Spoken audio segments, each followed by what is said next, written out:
Senda Tajine, 33 ans, je suis rédactrice en chef du journal en ligne économique et politique Business News et je suis avant tout et surtout journaliste. J'ai une maîtrise en hautes études commerciales et un master professionnel en entrepreneuriat création d'entreprise. Mais une fois mes deux diplômes en poche, j'ai décidé de laisser complètement de côté et de faire du journalisme. Parce que en fait, c'est un choix qui s'est imposé de lui-même, je n'ai pas réfléchi, c'est tout ce que j'ai toujours rêvé de faire. Quand j'étais petite, j'avais toujours en fait, un énorme bloc-notes dans lequel je notais tout. Depuis que j'étais toute petite, depuis l'école primaire, j'écrivais des romans, des paroles de chansons, des histoires en fait, j'écrivais tout. L'écriture est une véritable passion. Donc le journalisme s'est imposé de lui-même, indépendamment des études que j'avais faites.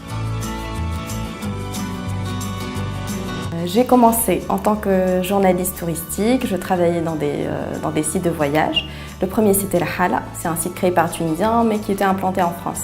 Et après il y avait d'autres sites de voyage français comme Citiseum, etc. C'est une sorte de guide du routard pour lesquels j'écrivais des articles sur les destinations de voyage que j'avais visitées et d'autres que je rêvais de visiter. C'était des petites anecdotes, des détails, où se rendre, quoi manger, quoi faire, les points d'intérêt de chaque destination.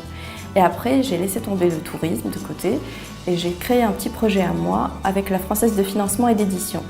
C'était rédiger des articles, surtout des interviews que je réalisais, avec d'anciens de grandes écoles françaises, pour les revues de ces écoles-là. C'était Polytechnique, HEC Paris, Pont et Chaussée, Mines, etc.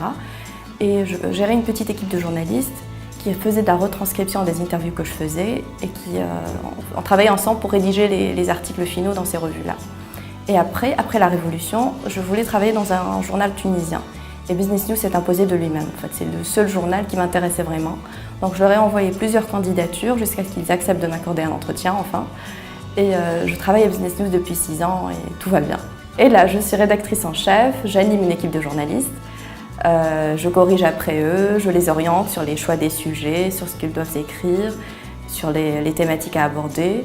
Et je suis aussi journaliste, j'écris mes articles, des articles d'opinion, j'ai une chronique hebdomadaire, je suis chroniqueuse. Et j'écris toutes sortes d'articles, en fait. On fait du politique et de l'économie, surtout, mais on fait aussi un peu de social, un peu tout, en fait. Tout dépend de l'actualité. Je fais partie d'une génération de personnes très à l'ancienne, très old school, qui adorent travailler, qui ne sont pas découragées par de longues journées de travail, de 14 heures ou plus. Et aussi, j'adore ce que je fais, je suis une vraie passionnée de journalisme et d'écriture, c'est la voie que j'ai choisie, c'est ce que j'ai toujours rêvé de faire. Donc je travaille comme si je m'amusais en fait, c'est pas vraiment un travail, c'est une véritable vocation. Ma vision pour les jeunes et pour la Tunisie.